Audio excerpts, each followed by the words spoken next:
This conference will now be recorded. Okay, great. So here we are. We basically spoke about an organization, and then we were speaking about something known as a project inside that particular organization. And we are speaking about something known as branches. Inside a repository, we are speaking something known as branches. And what did we do till now is that we interacted with the git commands like git clone, git pull, git push, git sync, and all these things out. And we basically were seeing how can you maintain all your branches, meaning how can I not allow or how can I restrict developers or restrict anyone as such to directly make commits onto my develop branch, because it shouldn't be done that way, because your code basically, if it is not tested and if you just push it into your repository, chances are you might corrupt the entire repository. So I am putting few checks wherein I'm saying, you know what, we need a minimum number of reviewers out here, and we need all, basically a big amount of strategy out here. Like we need something like comment resolution and all that stuff, and we were looking at what comment resolution is and all, like, etc. And you also have something known as linked work items. We'll see what work items are and all that stuff.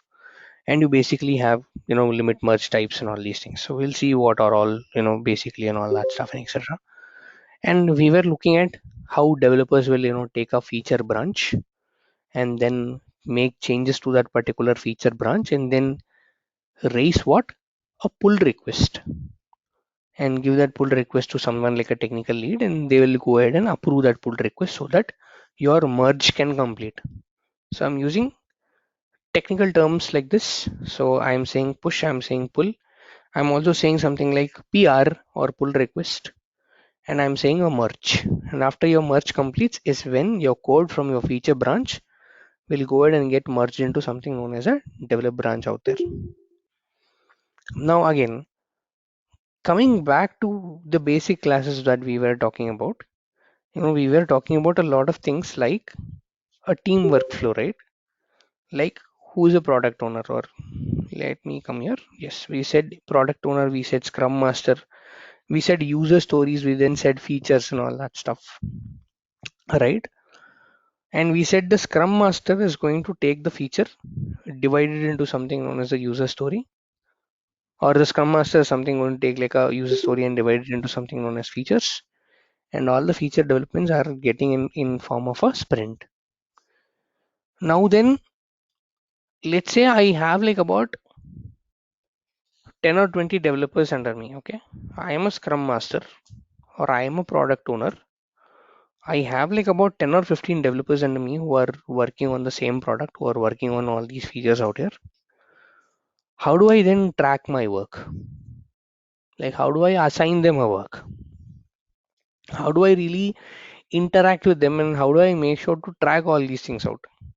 Like, that's a, important question in terms of something like a management. Like, how do I manage this entire work?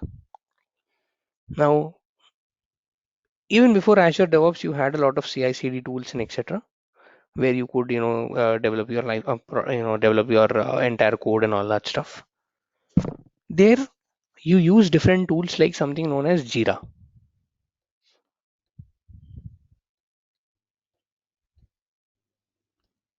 or to track work, you also now today use something known as ServiceNow. I'll just say Snow, and different ticketing tools. All these are what I would say ticketing and work tracking tools. Then, will I have to use Jira or something like this, or will I have to use ServiceNow now to track my work? If I'm using Azure DevOps, no. Azure DevOps all has this integrated into something known as Azure Boards. Boards will give you a huge amount of flexibility to track your work items, to track your backlogs. Backlogs are nothing but works that are pending. To track your sprints, we talked about sprint cycles. It will also give you the progress of what sprints are and all that stuff is. Now let me go ahead and hit a service called as board. Here I get an ability to basically issue something known as work items. Work items or features, both are the same. For example, I basically tell a developer right now that you know what, develop a feature called mini cab booking in Ola.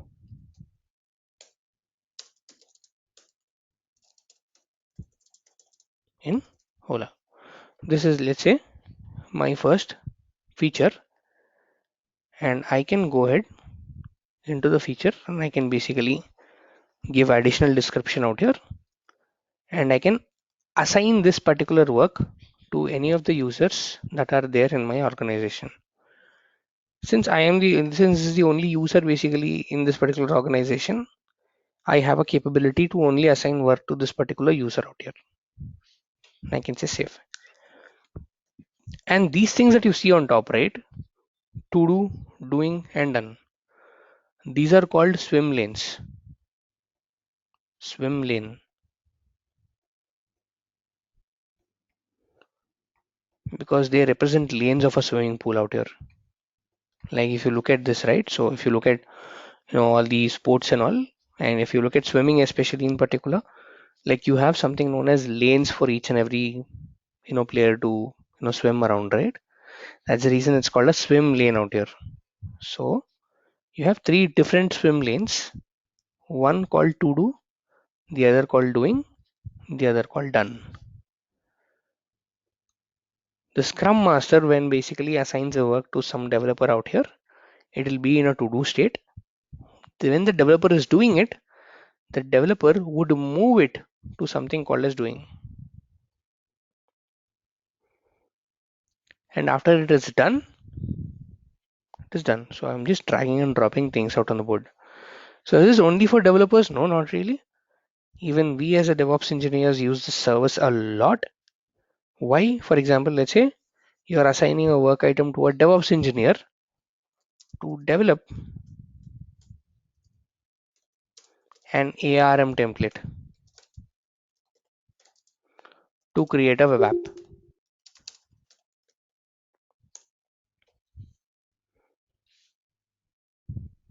And this is why feature item.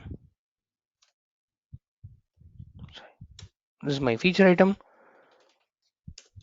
and I can basically say, and here you also have options to go ahead and comment things out. For example, I'll say this might take some time,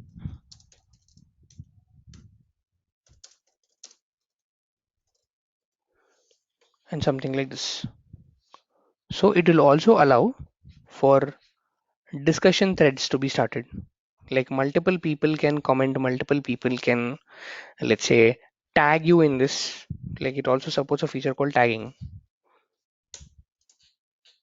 So once you are tagged, it will directly send across an email to, let's say, your, let's say, Outlook or Gmail or something like that, whichever it is, like you're integrated with Azure DevOps, telling that hey, you know what, people have tagged you and all that stuff.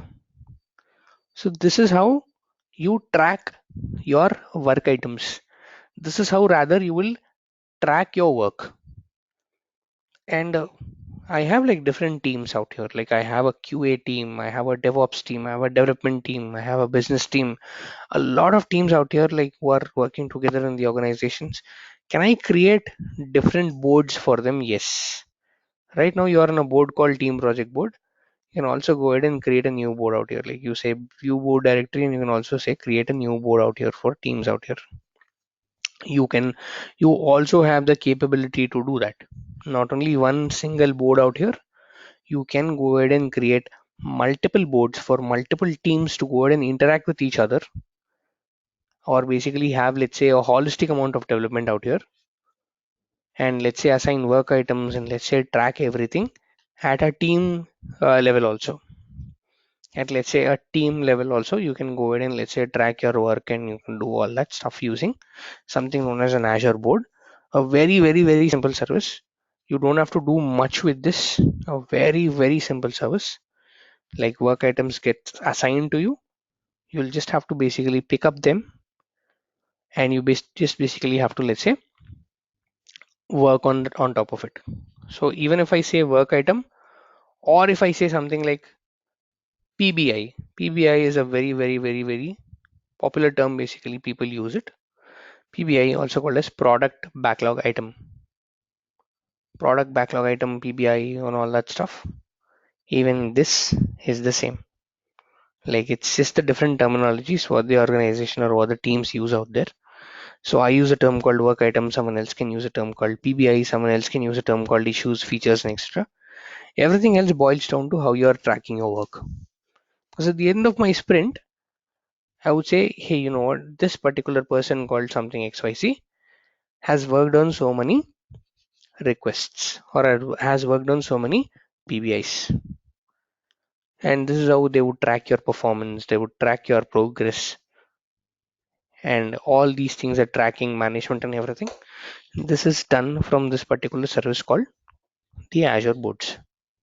And this service is like a lot used by people like a scrum master and etc, who basically have all these tasks or all these basically things basically to assign the work and all that stuff.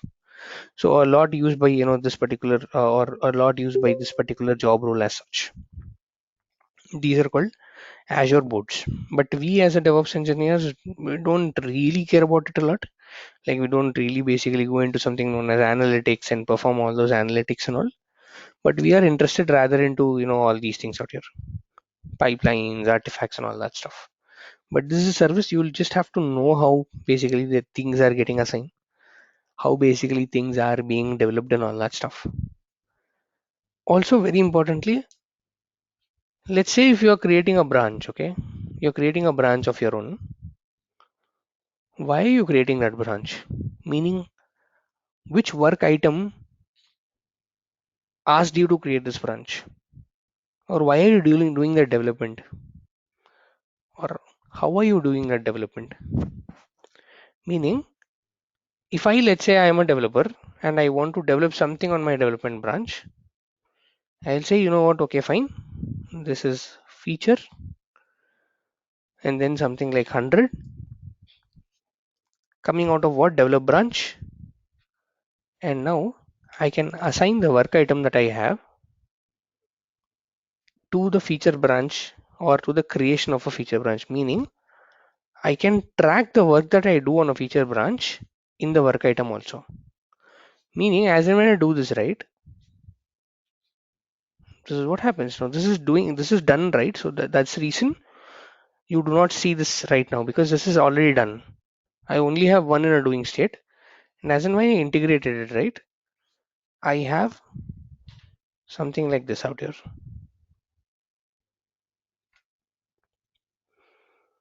As and when I integrated this, it's saying, you know what, okay, fine. The development activity that is associated with this particular product backlog item, and this is, let's say, the progress of, let's say, the developmental activity basically that you're doing. Meaning, this gives someone a very, basically very good opportunity to go ahead and track what you're doing. And since I need to understand why you're working on what you're working, how are you working, let's say I am your product owner and I come right now to say, okay, fine, this guy is doing this. Okay, fine, let me open this up. Let me see what he's doing. Okay, he's been working on this particular branch. He's been doing, some commits and etc. Everything gets tracked out here along with the timestamp. So let's say I do a commit out here. Okay, let's say I make some kind of a random commit out here. Say this is a test commit. And I'll say sample commit to check work item, and I associate the work item to it. Even your commits can be associated, or your commits should be associated with your work items. As and when I do this, your work item will start reflecting all that commit also. Now see, I don't not only basically I created a branch, I also gave a commit out here. Meaning, is it not a great feature to, let's say, someone like an administrator to track what you're working on or what is the progress on which you're working on? Meaning, you don't really have to tell over an email telling that, you know what, I've done this, I've done that. You can just give, or the what do you say? The administrator can just come in, the product owner or the scrum master can just come in and see where you are and see how you are performing on this. Do you need any help with the team or do you need any discussion with the team? Oftentimes, there are also times where, let's say, you are given a sample JSON file from which you want to develop a new template. All those attachments can also be managed out here. You can add attachments also using this attachments corner out here, and you can also see what is the history on this particular work item. What are all the changes that are made over a period of time? And this is in a time called UTC. So that's the reason you're seeing it as 2:41 a.m. out here. And you see all these things out here that you attach this link and you're doing this particular activity and doing that particular activity and all that stuff. So this gives a great feature. This is, those it's a very simple, facility available out here. It gives a great feature in terms of tracking, in terms of doing a lot of stuff and etc. And very importantly, I don't want anyone to do a feature commit into my develop branch without an associated work item. Why don't I want to do it? Because if I'm not assigning any work to you, then why are you actually going ahead and, let's say, doing a change on the repository? Right? Fair enough question to ask. If I'm not giving any work to you, if there is no work item assigned to you, then why are you actually going ahead and doing a commit? Because anything that you do should be tracked. Anything on the repository that you do should be tracked. Meaning, if I now go ahead and want to enforce that particular policy, I again go into my branching policy and I say checked for linked work items. Only if there's a work item linked to it is when you are going to go ahead and allow the commit. Meaning now I have three different policies. One, require a minimum number of reviewers, who's like one in my case. Checked for link work items basically, meaning there should be at least one work item which is getting linked. Thirdly, check for comment resolution. Like whatever the comments are being made on top of that particular PR, all that comments should be resolved. Only then will I allow you to go ahead and merge things out. Now if I go into my feature branch right now, this is my feature. I raise a pull request to it into the develop branch, and I see my work item is already linked out here, and I say create. As and when I create, right, it's looking for all these checks out here. Linked work items, yes, it is linked. Comment resolution, yes, it is resolved.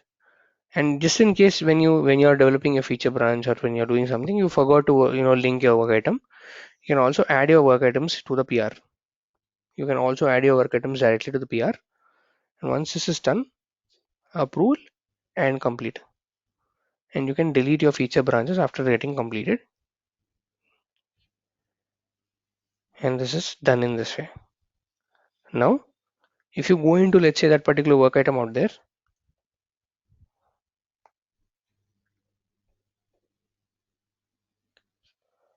even these changes are tracked. So sample commit and see even the PR got merged. It's just telling that what the PR also got actually merged. Meaning, in case I want to basically track what are the changes that actually went into this particular file of my development branch. Let's say I want to actually look into who's made this. Like this is a test comment, okay, 23 at line number 23. Who's made this change?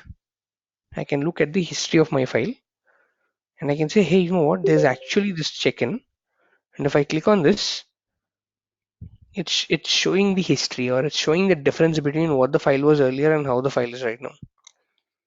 And I kind of see that, hey, you know what? This is, let's say, someone has done this commit. Someone has done this change, but who has asked them to change? Do that particular change. You can go to the details, and I can basically look at the sample work item that is actually being, I mean, that is actually in a doing state. And this is how I can see, oh, okay, fine. This is someone who basically assigned to it. And this is how the work item has moved.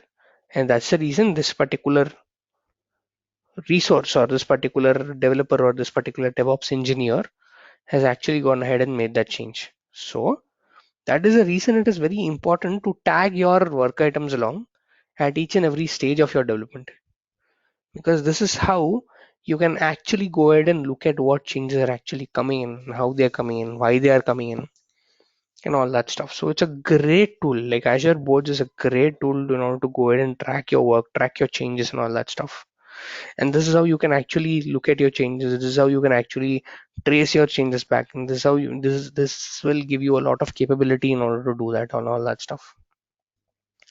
Guys, any doubts until here, any questions until here that I can take?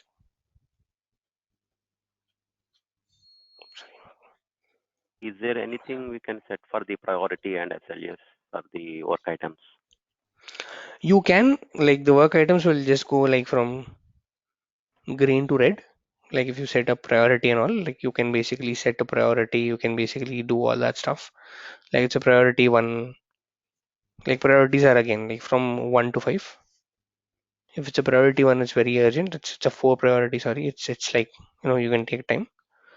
And you can also do all this planning. Like this is something that we don't do a lot. This is something that mostly a scrum master does and everything. You can also do all this planning in your project settings, and you can go basically into something known as sprints and etc. And you can set how your priority is actually moving. What is, let's say, the deadline on your priority and everything. So you can do that as well. Yes, you can do that. Okay, great. Thanks. Any further questions on this, guys?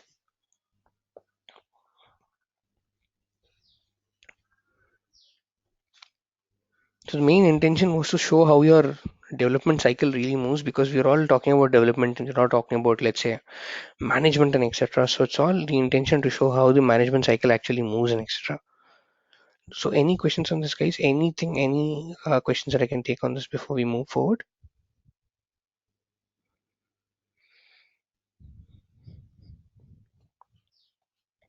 Okay, then let's come down to the branches actually. And we were talking about branch policies out here. And we were talking about different branches out here.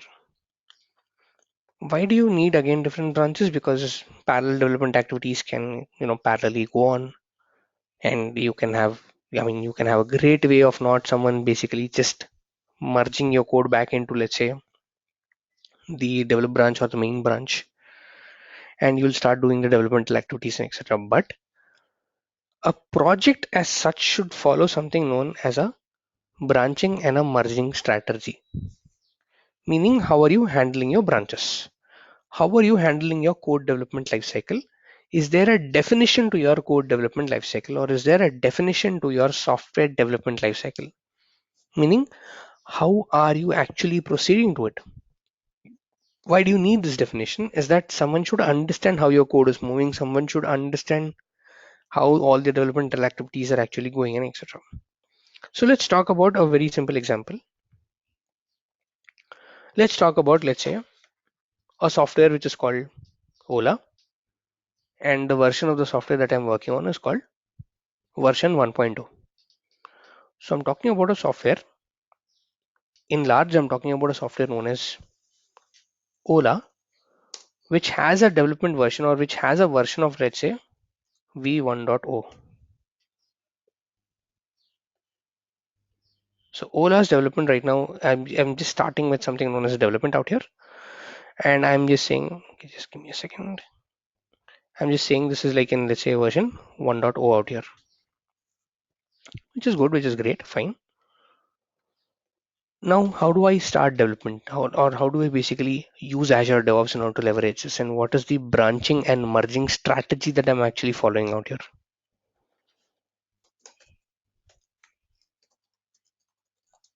Branching and merging strategy.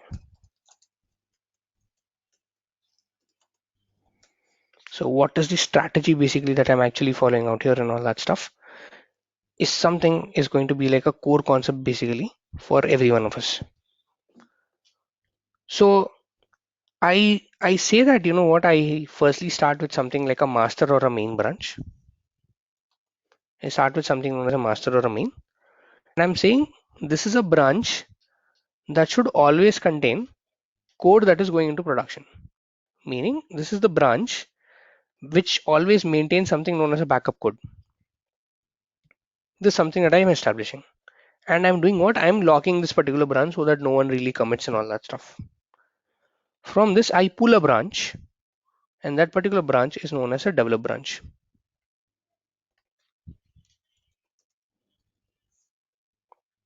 So I pull this particular branch from my main master branch. Okay, give me a second.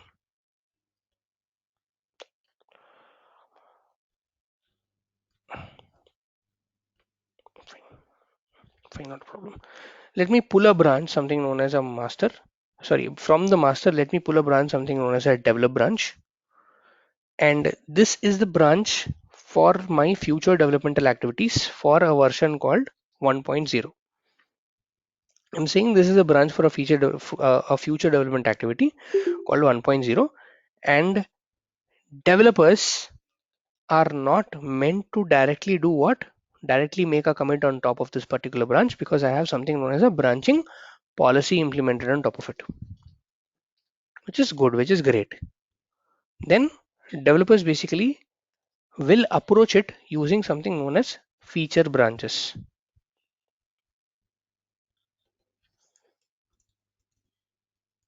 Something known as what? Feature branches, which are pulled from the develop. So I pulled my develop from the master. Feature is again getting pulled from the develop, and these are known as short-lived branch. Meaning, why are they called short-lived branch? Because as and when that particular work item is done, I want to delete my feature branch. Now you see I do not have a feature 100, because when I merged it, I deleted that particular feature. Why? At the end of the day, you do not want to maintain so many things on your repository. You don't want to basically have so many branches on your repository. So that is the reason I am defining all these feature branches as a short-lived branch. So feature again is short-lived. Let's say SL for short form as short-lived out here. So I'm saying whatever branch is my feature, it is short-lived. And what are developers doing? Developers and DevOps engineers, everyone basically are developing things and merging it back onto the develop branch. Now my develop branch is the source branch for all my developmental activities that are actually basically going on for the version called Ola 1.2. Now guys, Ola 1.0 is not yet developed. You do not have the application, you do not have nothing. You do not even have a concept called Ola. It is just in a development phase right now. So I'm calling all these activities as what? Developmental activities. And I have a team of developers. I have a team of engineers, DevOps engineers, QAs, and etc., who are working continuously for this particular developmental activity. So let's say this is entirely my team of DevOps, like whatever you can imagine, entirely my team basically who are like working on this. And what I'll do is that I will have this integrated, like especially when I'm looking at Azure DevOps, I will have this integrated with something known as continuous integration pipeline. We'll see what continuous integration pipeline is and all that stuff, but just to understand what you are actually going through, or just to basically set a context to what we'll be going through, I'm just taking this as an example. So what does a CI branch do? Whatever code you basically put in there, it will develop that code and readily make it available in the form of what? A binary language, or in our term, it's called artifact. Then you're taking this particular artifact and you're using something known as a CD pipeline,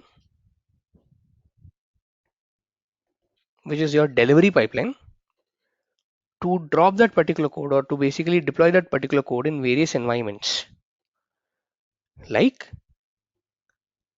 development, QA, and all these things, right? Something that we discussed about. So you have various Azure development environments out here, like a dev environment, a QA environment,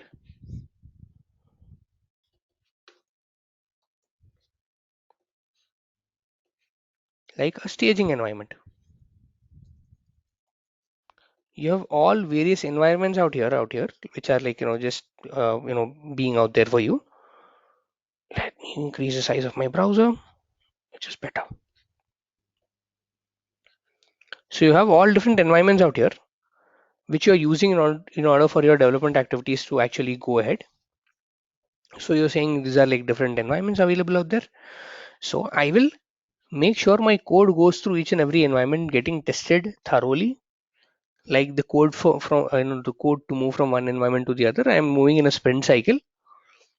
And let's say by the end of a sprint, or by the end of, let's say, like, since it's like 1.0 development, you don't even have the application right now. Since say by the end of a couple of sprints, you are planning to release this code to production. Production is where your user comes into picture, or the users come into picture. You have your users coming into picture in production,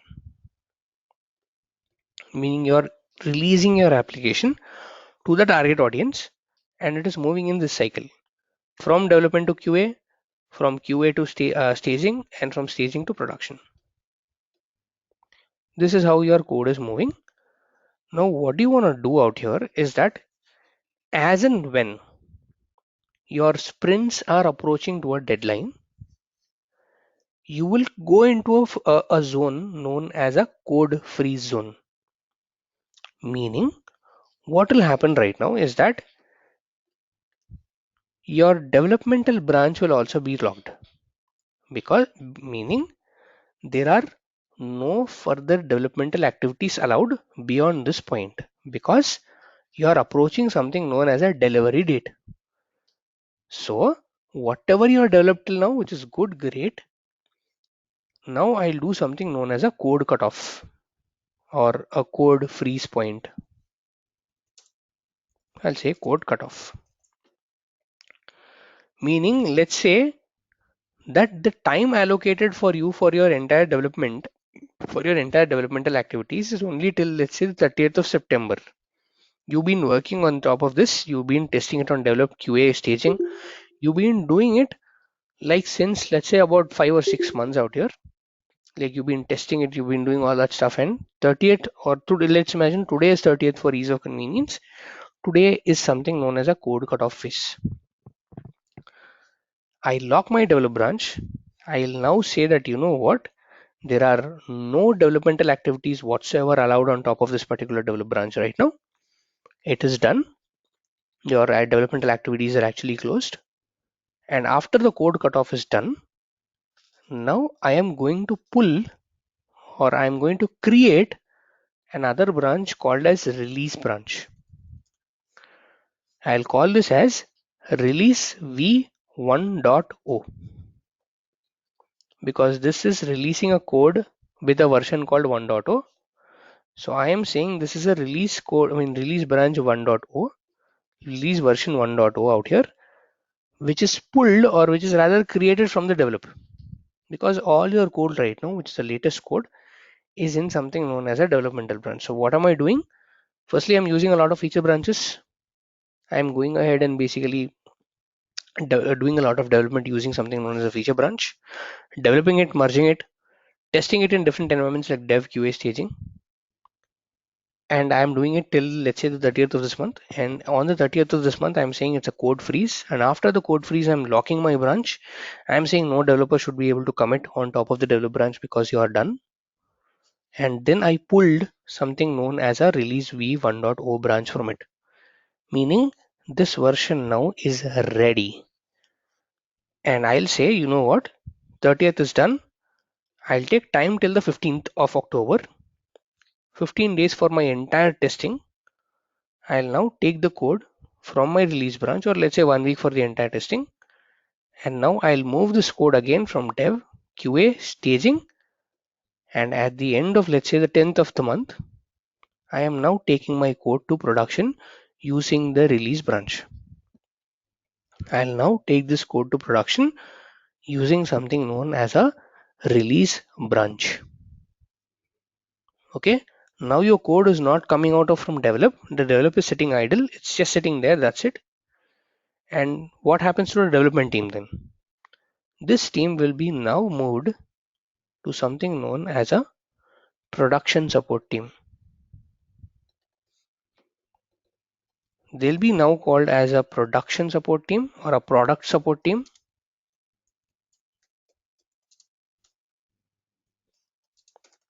who'll be now supporting a version called V1.0.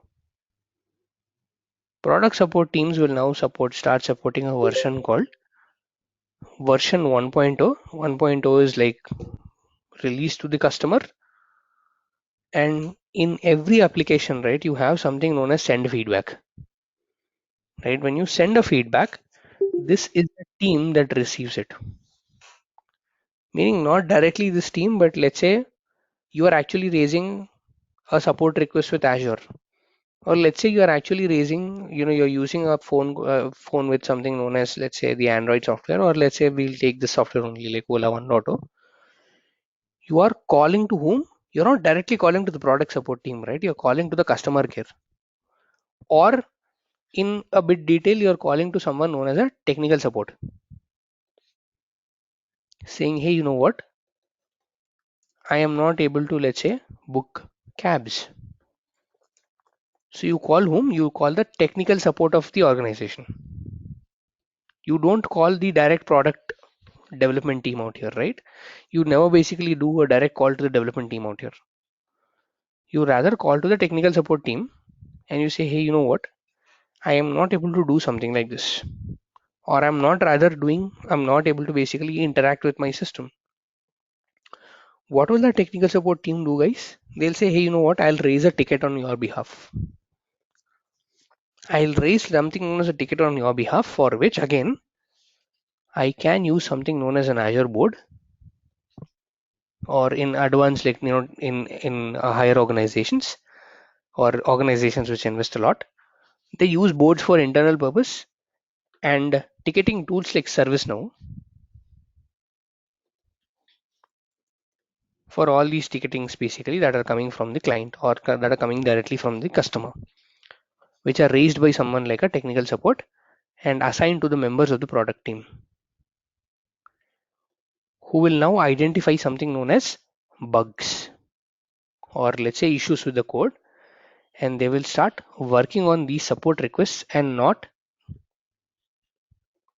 the work items. I mean, they can also work on the work items, nothing like that, but they will be morely focused upon the ServiceNow tickets that are actually being coming from the customer, so that they'll have to deliver, let's say, something known as, let's say, the production support out there.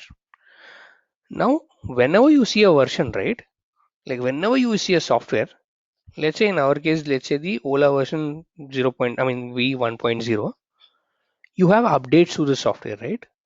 You don't have the software just sitting idle. You have update to the software something like 1.0.1, then 1.0.2, 1.0.3. Meaning this version, right? Now, if I'm talking about a software version, I'm talking about three things out here. One dot something like 0, dot, let's say, something like 1. Let me try increasing the font of this guy. Great.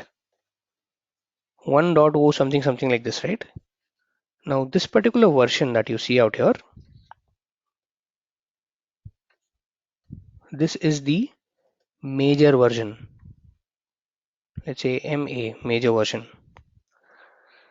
The second thing that you see out here is called a minor version.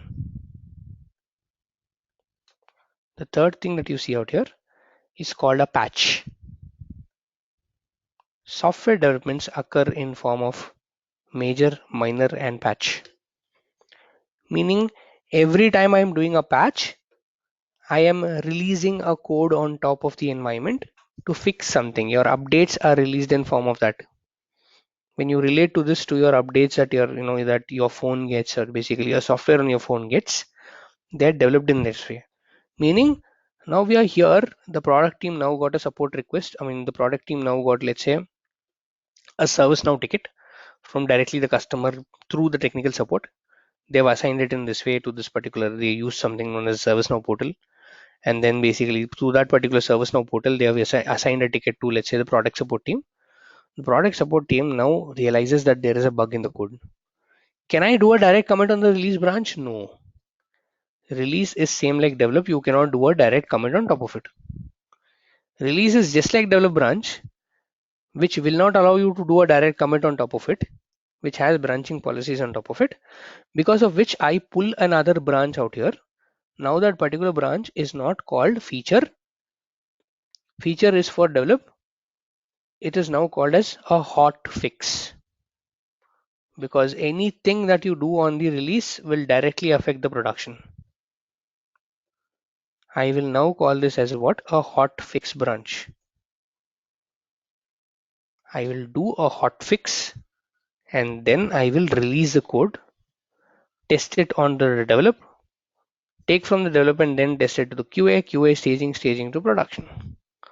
This is how my software development life cycle moves, and this is what my branching and merging strategies are. So main branch, always the code that goes into production. So as and when the branch, as and when the code basically that goes into your release into production, you will merge the release with the main branch to make sure that the code in production is like alive. Like you have a backup of the code basically always. Develop branch is freezed. After the code freeze, develop branch is done. It's freezed out there. And the team that was working for a develop branch is now called a product support team or a production support team, who will now actively work with something known as a technical support in order to take tickets and then work on something known as hot fixes and release software in the form of what? Major minor patch versions. Then what about this code? What about the code that is sitting in the develop branch? What do I do with this?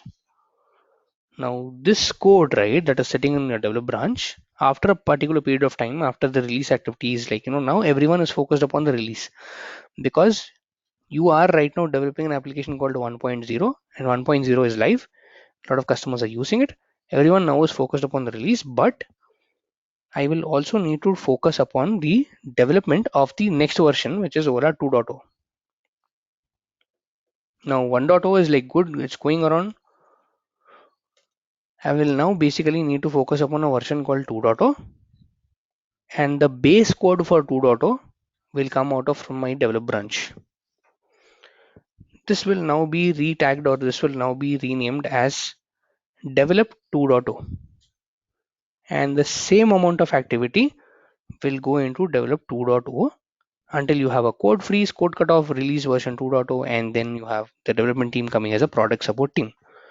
Then what will happen to the product support team of 1.0? Now any software you take will have a sunset, or will call, or basically in a layman term it's called as an expiry, right? You now cannot go back and say, you know what, I need Android version 1.0 to be installed on my phone. Of course you can install it. You can definitely go, let's say, and you can get that particular software, you get it installed, not a problem. But Google now says, you know what, I don't have a support team which will help you out, because that particular project for me has sunsetted long ago. I do not have a support team which can take your tickets. So whatever issues you have, you will have to deal with it. The product support team of version 2.0 might not have the understanding of 1.0. That might be altogether a different software as such. Any organization as such maintains at least two versions of it at the same time. At least two. I'm talking about at least two out here. Like Android version 10, you also have 11 today. So Android version 11, 10, 9. At least three. Beyond that, no. They will not take a support as such. So again, guys, this is, let's say, something known as branching and merging strategy, guys. And this is something which is like the most frequently asked interview question. Like, what is the branching and merging strategy followed by a project? Then you'll have to say this is what it is. We have a main branch, we have a develop branch. Develop branches for developmental activities. We have branching and merging. We have policies on top of it so that no one can do a direct commit. Developers are coming, let's say, using a feature branch, and as and when there is a feature branch, you have a CI/CD development and etc. And once there's a code freeze, that's when we come to a release phase. And release works in the form of what? Hotfix.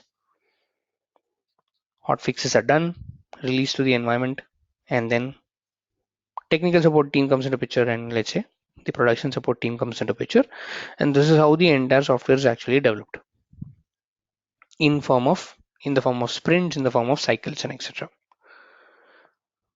Guys, any questions till this point? Anything that I can take till this point?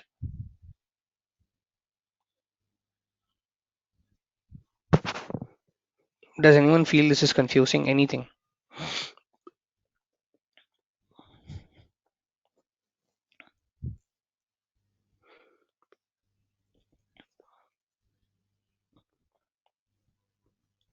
Guys, anything? Yeah, it's a clear, Kiran. No confusion here. Okay. So guys, any questions? Anything that I can take? This is one of the most important concepts. So I'm okay to go ahead and explain this again, but this is like very important. So any questions anywhere, even a very small question, I'm okay to take it.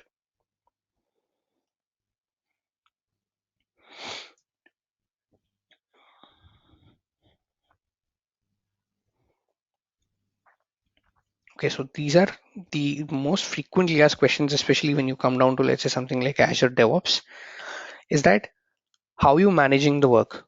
Like, are you using a service like ServiceNow or Jira or Azure boards? Who's assigning the work to you? And what are your daily developmental activities? Or what are your daily activities as a DevOps engineer? And what is the software development lifecycle, or what is the branching and merging strategy that is followed by your project? What is the sprint cycle that you follow? Is it 2 weeks or is it 3 weeks? What kind of a sprint cycle that you do follow?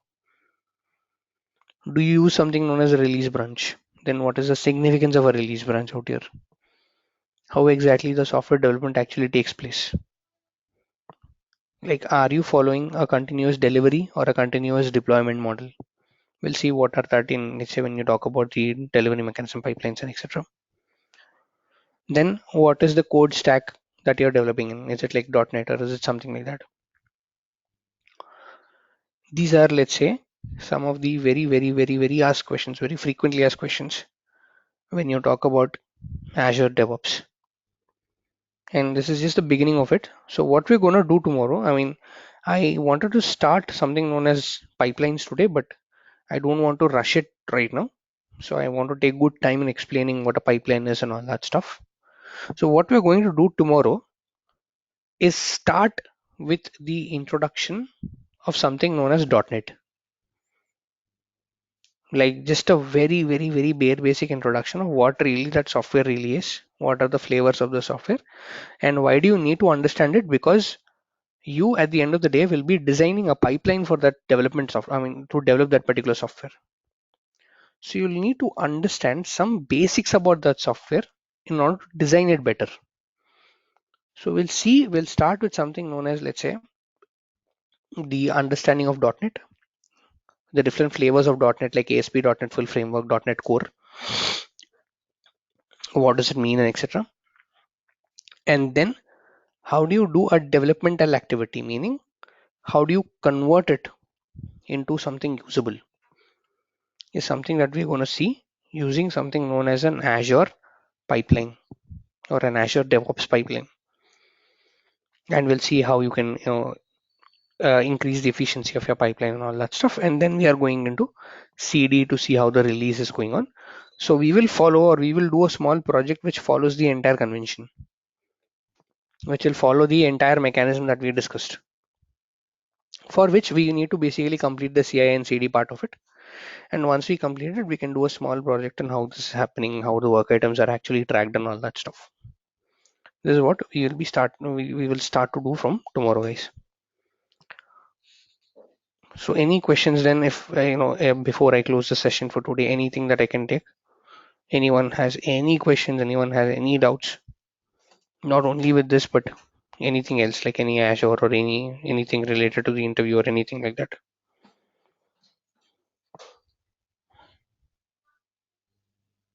Uh, in the branching and Mhm, merging strategies. So can you open that board, please? mhm. Yeah. So in this, will we merge the development branch to the main branch and outfix No. branch to the release branch? So what you do is like, you basically don't merge the develop branch to the main branch. You will merge the release branch to, let's say, the main branch, and you will basically pull short-lived branches called hotfixes. Meaning, in order to fix something or in order to fix the code in the release branch, you'll take hotfix. In order to fix the code in the develop branch, you'll take a feature. And development branch is a standalone out there. Okay. So we are merging release branch to the development branch finally. No, we are merging release branch to the main branch, and we are not deleting the release branch. Release branch will still be there. We are just merging it to the main, making sure that there is a copy of your code that is going to production in the main branch. Meaning main branch is just a replica of what releases. It's just a backup branch for the release, and release branch out here will basically do all your releasing activities and etc. Developmental branch is for your developmental activities. So you're not merging develop with either release or either master, because you're keeping development as separate and you're improving on top of it. And then you're pulling a branch, meaning you're creating a release branch out of develop branch. So when you begin, you just had a main, you pulled or you created something known as a develop branch from the main branch. You're starting your developmental activities, you came to a code freeze phase. That's when you create a release branch out of your develop branch. You start the developmental activity, and once the code goes into production, you merge the release with the main so that main and release has the same code. Meaning whatever code is going into the production, main is also having the same, so that it'll act as a backup. You're not touching the develop branch right now. You are rather unfreezing your develop branch at a later point in time, so that the future development activity for a new increment version called Ola 2.0 is starting to happen. That's how you're gonna, or that's how basically you're gonna manage this particular branch out here. Okay. So this branching and merging policies, who is responsibility? It's a Scrum Master or DevOps No, engineer? it's a project level decision. Now this is a complete project level decision that your entire project will be following something like this particular pattern out here. So it's a project level decision. So there, it's not just one team's responsibility. It's the entire project's responsibility to maintain this out. So everyone working that particular project will be following this particular strategy out here. Okay. In the Does that case answer of your question? y- yeah, in the case of creation of branches Mhm, and merging, so who will mhm. do that? I mean, in respect to teams or any Scrum Masters will do. Respective individuals, because branches are specific to you. Branches are specific to an individual, or branches are specific to, let's say, a DevOps engineer, or let's say a developer who's working on it, who's working to develop on it. So branches are individually created by you, merged back in the form of pull requests, and all the pull requests are being tracked, let's say, using the Azure boards. So the entire development lifecycle is tracked in that way. But the release branch, let's say who maintains this particular release branch, then you have a team called release management team who maintains it. So that particular release branch is maintained by them. And in my case, it's DevOps who handles all that stuff. Like we are a DevOps team and we are also the release management team. So we maintain that particular release branch, but individual feature branches, individual hotfix branches is something that is not our responsibility. It's something, let's say, the responsibility of the individual who's developing things on top of it. Make sure to that it is like maintained, it is, let's say, merged timely and etc. Okay. Okay. In this scenario, Hmm. when the DevOps engineer will involved on this, Hmm. I Okay. mean not Okay. not developer Hmm. operations, DevOps engineer. So DevOps engineers are going to come into picture, let's say, when you want to develop the infrastructure of something, because this is all code, right? And the code at the end of the day should sit on top of the infrastructure. Now, we are talking about dev, QA, staging, production. Who are going to create all these stages?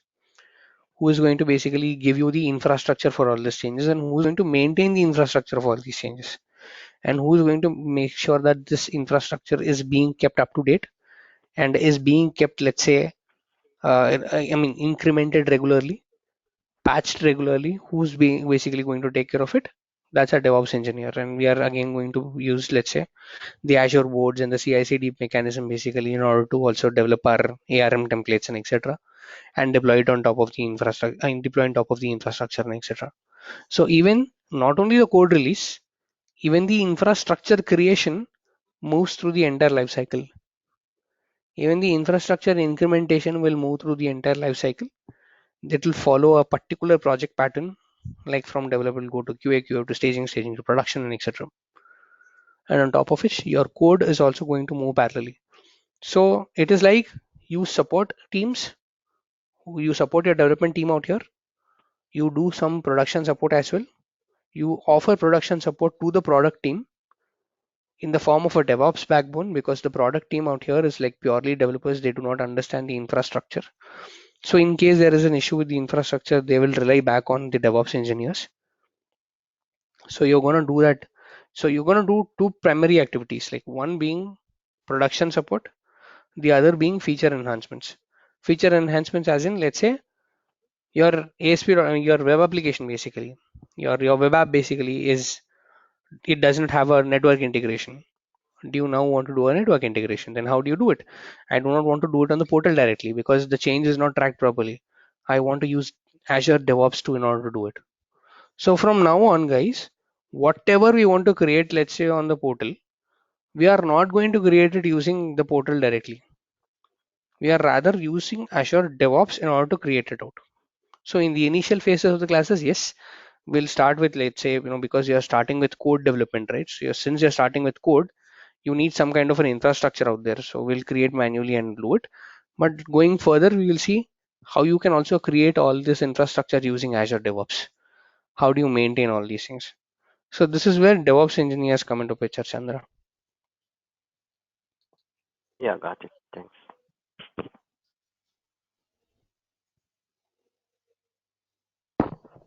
Any more questions, guys? Anything else that I can take? Hello. Yeah, Avinash. Yeah, can you show me how to configure my username in Git and user? What exact error are you like, kind of getting out here when you're trying to do it? It is showing me to first configure my Git username and user ID. Exactly. And does it give you a command to configure the username and user ID? No, it is opening Git log. Exactly. In that Git log, do you see a command telling that you know what, in order to configure your username and user ID, you'll have to use this particular command as such, or an XYZ command basically to configure that one out. Uh, When I open it in pseudocode, Hmm.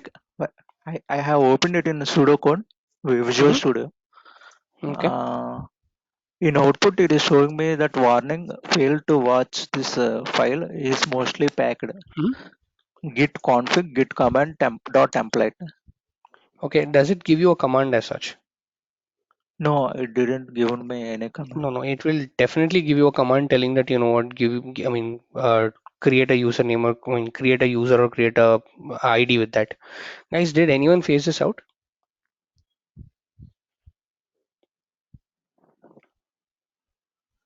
Guys, did anyone face this out here?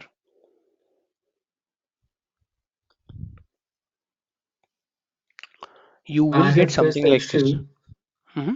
Okay, I have faced the issue and I have just seen in YouTube. I have got Hmm. it. Okay, so for that, I would, in order to show you that, I actually have my Git installed and I have all my user ID and installed out there. So let me see if I have an example to show you. 'Cause I pretty well remember it giving, let's say, an error, basically something like that. Uh, let's see. Where is my?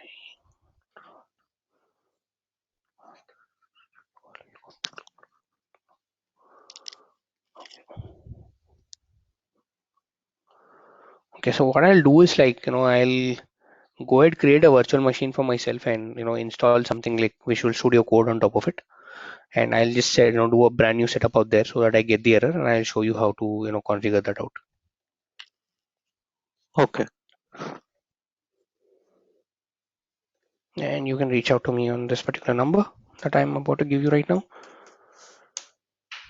Just try Googling things out, Avinash. Like right now, the expectation is that, you start Googling things out and, start being independent out there. So just try Okay. Googling things out. If you still don't get it, just go ahead and give me a, message on this particular number and I'll help you out. Okay.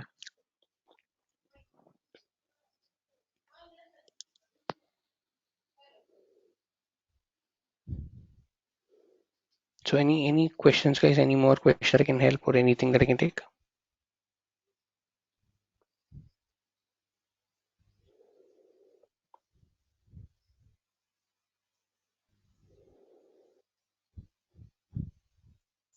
Okay, if there are no questions, then we're going to close the session.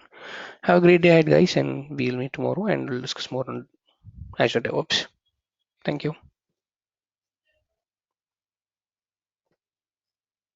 Thanks. Bye.